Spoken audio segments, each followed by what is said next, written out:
Never have I witnessed such sincere hospitality and overwhelming spirit of true brotherhood as is practiced by people of all colours and races here in this ancient holy land, the home of Abraham, Muhammad and all the other prophets of the Holy Scriptures. For the past week, I've been utterly speechless and spellbound by the graciousness I see displayed all around me by people of all colours. I've been blessed to visit the holy city of Meke. I've made my 7 circuits around the Kaaba, led by a young mutawaf named Muhammad. I drank water from the well of the Zamzam. I ran 7 times back and forth between the hills of Mount Al-Safa and Al-Marwa. I've prayed in the ancient city of Mina, and I've prayed on Mount Arafat. There were tens of thousands of pilgrims from all over the world. They were of all colours, from blue-eyed blondes to black-skinned Africans. But we were all participating in the same ritual, displaying a spirit of unity and brotherhood that my experiences in America had led me to believe never could exist between the white and non-white.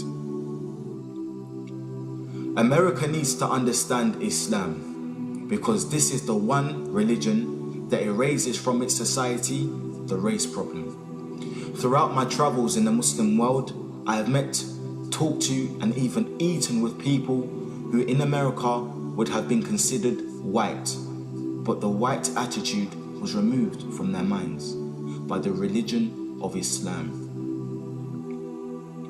I have never before seen sincere and true brotherhood practiced by all colours together, irrespective of their colour. You may be shocked by these words coming from me, but on this pilgrimage, what I have seen and experienced has forced me to rearrange much of my thought patterns previously held, and to toss aside some of my previous conclusions. This was not too difficult for me.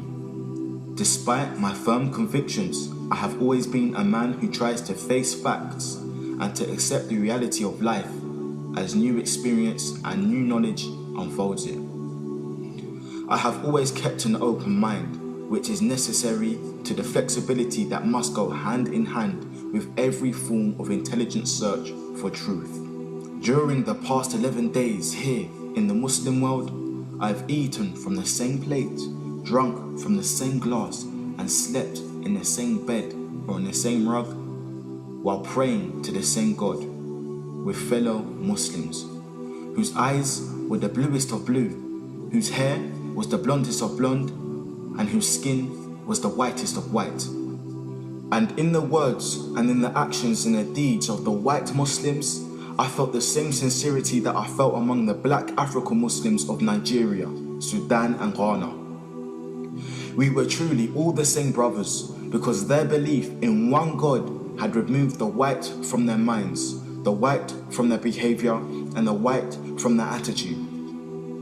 I could see from this that perhaps if white Americans could accept the oneness of God, then perhaps too they could accept the reality, the oneness of man, and cease to measure and hinder and harm others in terms of their differences in colour.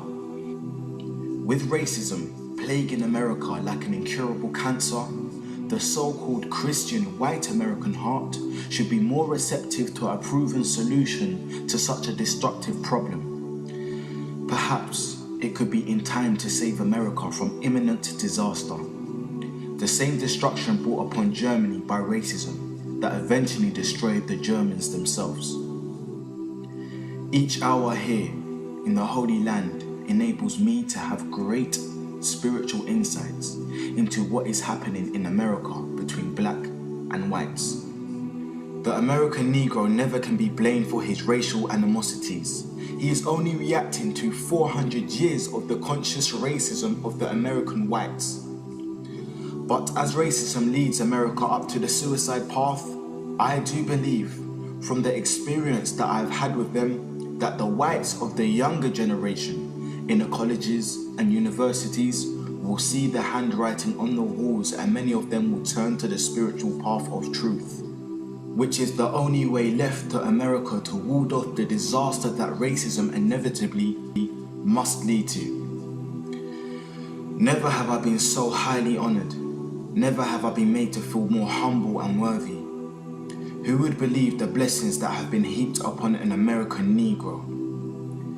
A few nights ago, a man who would be called in America a white man, a United Nations diplomat, an ambassador, a companion of kings, gave me his hotel suite and his bed.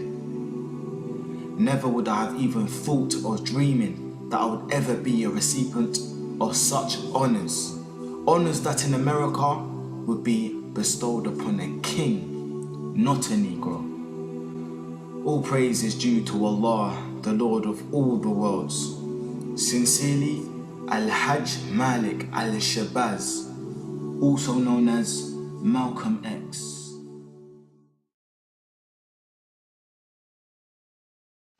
If I recall, I pointed out that while I was at Mecca making the pilgrimage, I spoke about the brotherhood that existed at all levels and among all people who were there on that Hajj, who had accepted the religion of Islam.